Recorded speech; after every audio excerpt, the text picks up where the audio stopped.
David Lee Roth has finally spoken out about Sammy Hagar's touching tribute to Eddie Van Halen, and fans won't be happy with what they hear. In an explosive reveal, Roth doesn't hold back when it comes to throwing serious shade at his former bandmate's emotional tribute. What did Roth really think about Sammy's touching gesture?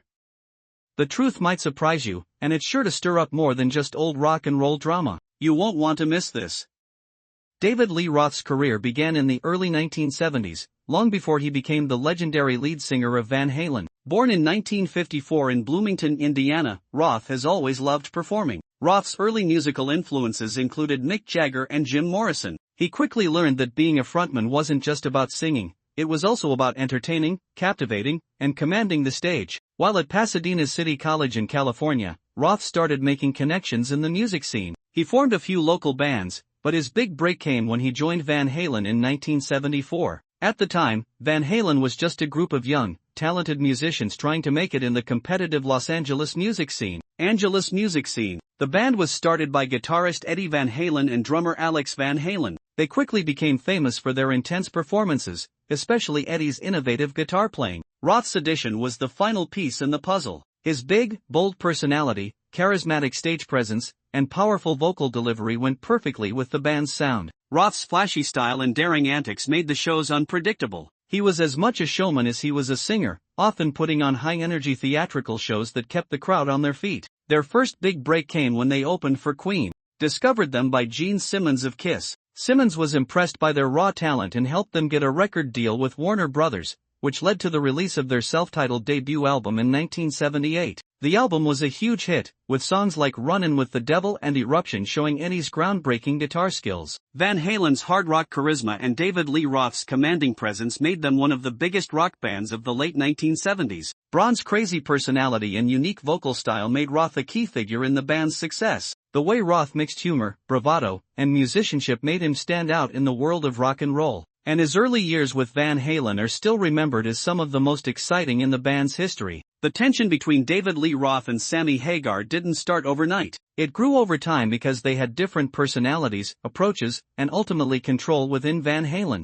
When Hagar joined Van Halen in 1985 after Roth left, the band's dynamic changed drastically. At first, many fans and critics were Roth had become the face and energy of the band. His flamboyant, larger-than-life personality was a big part of Van Halen's huge success in the late 1970s and early 1980s. Sammy, on the other hand, was known for his more straightforward rock style and was seen as a highly skilled but less flashy frontman. The chemistry in Van Halen changed with Hagar in charge. The band still had success, especially with hits like Why Can't This Be Love and Jump, but tensions were starting to come to the surface. Hagar's way of leading was Roth brought a lot of high-energy antics to the band, but Hagar was more focused on business. As Van Halen continued to release albums and tour, the rift between Hagar and the Van Halen brothers grew. Many of the problems were caused by Sammy's worsening behavior, especially behind the scenes. Hagar, who had grown up more independently, often seemed annoyed by the band's politics, especially Eddie Van Halen's dominance in the group. Sammy, who took pride in being a versatile musician and vocal leader,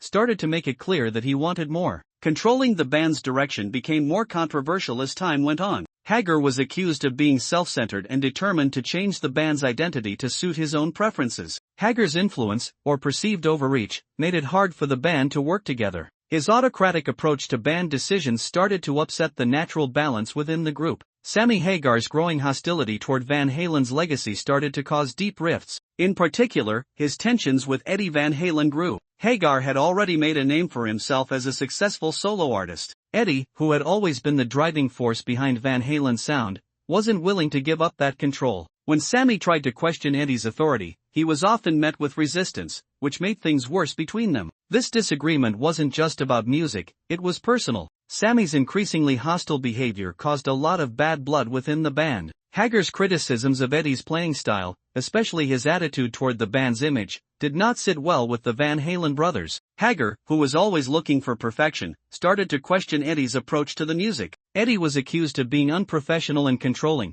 and Hagar even started to imply that Eddie was trying to stop the band's success, especially in the years before their 1995 album Balance. By the time of Balance's recording and tour, Sammy's poisonous behavior could not be ignored. Sammy's attempts to disrupt the band by focusing more on his solo career and less on Van Halen's collective efforts made it harder for the group to work as a cohesive unit. Hagar's constant criticism of Eddie and the band's creative process started to wear on the other members, especially when it became clear that Sammy was less interested in Van Halen's work. As a result, Hagar's relationship with the band started to fall apart. What made things even worse was that Sammy wouldn't acknowledge or work on the band's main problems. Instead of trying to make peace or find a middle ground, Hagar would often go on the offensive, criticizing his bandmates in interviews or live shows. This put the band in a tough spot, as they had to choose between being loyal to their original guitarist and trying to make Hagar happy, who was not only a bandmate but also a business asset. The last straw was when Sammy Hagar's relationship with the Van Halen brothers became irreparable in 1996. Sammy's relationship with the band was quickly getting worse, and during a tour stop, he and Eddie got into a heated argument that would essentially end Hagar's time with Van Halen. It was revealed that Sammy had been pushing for more control and creative input in the band, which Eddie saw as a betrayal of Van Halen's core values. By the end of the tour, it was clear that Hagar's time in Van Halen was over. What many fans didn't realize at the time was that Hagar's departure wasn't just a breakup, it was the result of years of growing anger. Sammy's need to control the band and turn Van Halen into a vehicle for his own goals left deep scars, and the Van Halen brothers were fed up with his toxic behavior. Sammy's time with Van Halen was commercially successful, but it was tainted by tension and his never-ending desire for personal power. When Hagar was fired in 1996, there was a huge backlash. Hagar's anger was clear, and it wasn't long before he went on the air, saying that Eddie's ego and control issues had destroyed the band. Sammy accused Eddie of trying to break the band apart by making a toxic work environment. Many people close to the band felt the same way, but Eddie and Alex were sure that Sammy's bad behavior had reached a point where the band could no longer work.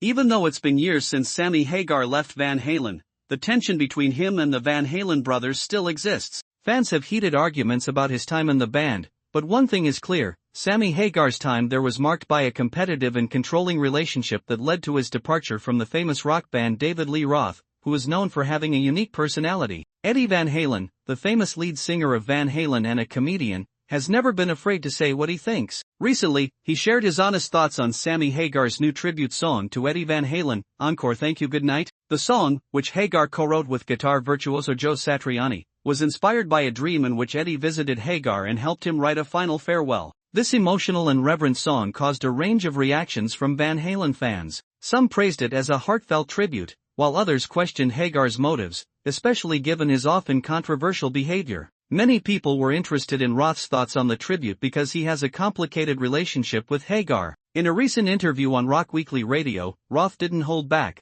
offering a mix of respect, wit and his trademark Diamond Dave charm. Roth was quick to acknowledge the heartfelt nature of the song, giving Hagar credit for making something real. "Look, I give the guy credit, it's heartfelt," Roth said, acknowledging the emotional weight of Hagar's effort. Roth's response was thoughtful and reflected his own thoughts on the tribute. Despite his problems with Sammy, Roth was more concerned with Eddie's legacy than with his own problems. However, Roth's personality was fully on display when he praised Joe Satriani's guitar playing, which was a central part of the song. He said Satriani shredded like a beast, like Eddie would have smiled and said, "Okay, now do it backwards." This funny line, typical of Roth's playful and sometimes irreverent style, showed his appreciation for the musical craftsmanship of the song and also subtly hinted at his own problems. Reflected Roth's deep understanding of Eddie Van Halen's unique guitar style. Eddie was known for his lightning-fast fingers and the groundbreaking use of two-handed tapping. Roth's comparison of Satriani's performance to Eddie's style was his way of saying, this is a tribute worthy of the man himself. Despite Roth's kind words, there is still some tension between him and Hagar that comes from years of rivalry and different personalities. For Roth, this rivalry wasn't just about their roles in Van Halen,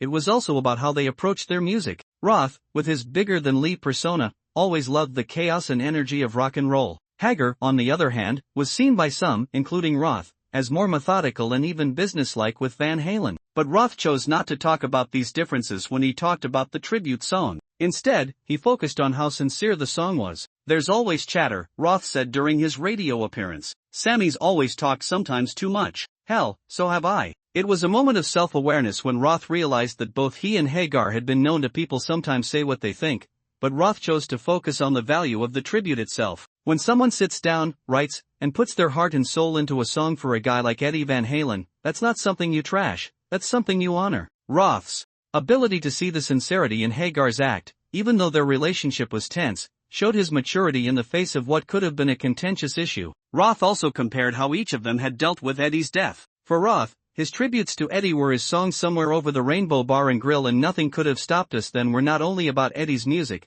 but also about the spirit of fun and adventure that Eddie embodied. Roth, the showman, embraced the wild side of rock and roll and infused that energy into his own tribute. Hagar's tribute, on the other hand, was deeply personal and came from a dream in which Eddie helped Hagar write the farewell song. Roth summed it up with a classic line, "Mine came out of memory and mischief, his came out of a dream." That's as Roth said, "I'm Broadway chaos, he's Cabo clarity." This comment showed how different the two men really were. Roth liked the chaos, the unpredictability, and the big show of rock and roll, while Hagar was more contemplative and focused on clarity and a more straightforward approach to life and music. Despite these differences, Roth knew that both Hagar and Roth loved Eddie and were honoring him in their own ways. He thought that the differences between him and Hagar were just that, differences, but they shouldn't take away from Eddie's legacy. Roth's ability to see that Hagar's tribute was valid even though it wasn't his own style showed how much he respected Eddie in the process of paying tribute. As the interview went on, Roth's sense of humor remained a central theme. When asked if he and Hagar could get along again, Roth replied with his trademark wit,